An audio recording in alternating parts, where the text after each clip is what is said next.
Greetings and welcome to Movie Recaps. Today I will be going over a 2002 film called The Outsider. Beware, spoilers ahead. A Western love story that centers on a young widow from a religious sect similar to the Mennonites and a cold-blooded gunslinger that she takes into her house after he is injured.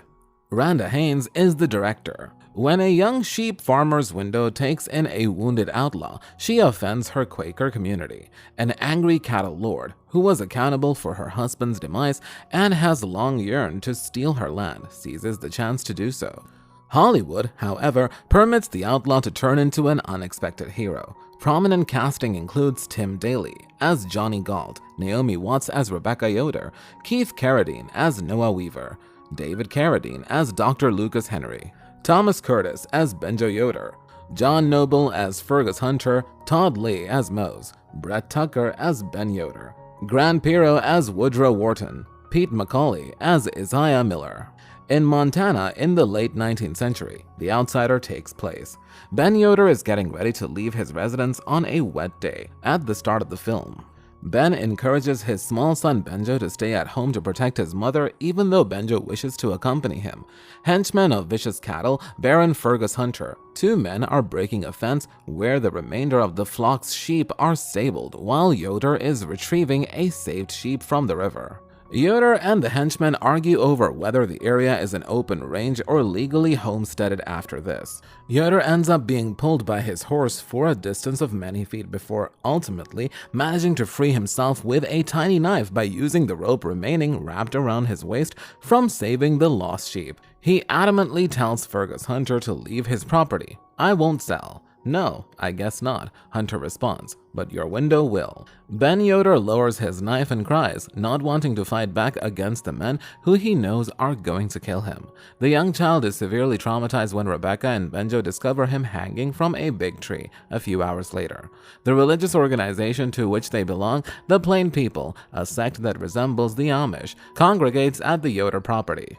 One of the men, Noah Weaver, answers icily when the village doctor, Lucas Henry, hands Mrs. Yoder a pill. "Doctor, she doesn't need your drugs. She'll offer prayers." Rebecca's family members, especially her father, the pastor of the church, are displeased that the sheriff and his men are the only willing to have Hunter's men repair the fence they first tore down in response to Ben Yoder's murder. Except in church, members of the Plains are not permitted to listen to music, except when alone. And in the company of their spouses, women are not permitted to wear their hair down. Concerning spouses, Rebecca's brother-in-law Noah proposes to marry Rebecca in place of his. After several months, winter finally shows up.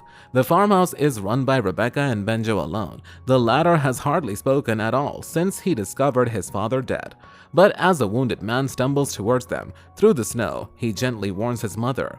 When he collapses in front of them, Rebecca sends her son into town to seek Dr. Henry, advising him to use any means necessary to convince the doctor to visit them at home. Rebecca brings the unconscious guy back into her house while Benjo races to the nearby town, getting increasingly alarmed as she discovers more and more firearms on this person. The widowed sheep farmer Rebecca Yoder offers sanctuary to the wounded bandit Johnny Galt. As a result, Rebecca loses favor with her clan. They provoke a violent cattle rancher who wants the religious group's land to rage.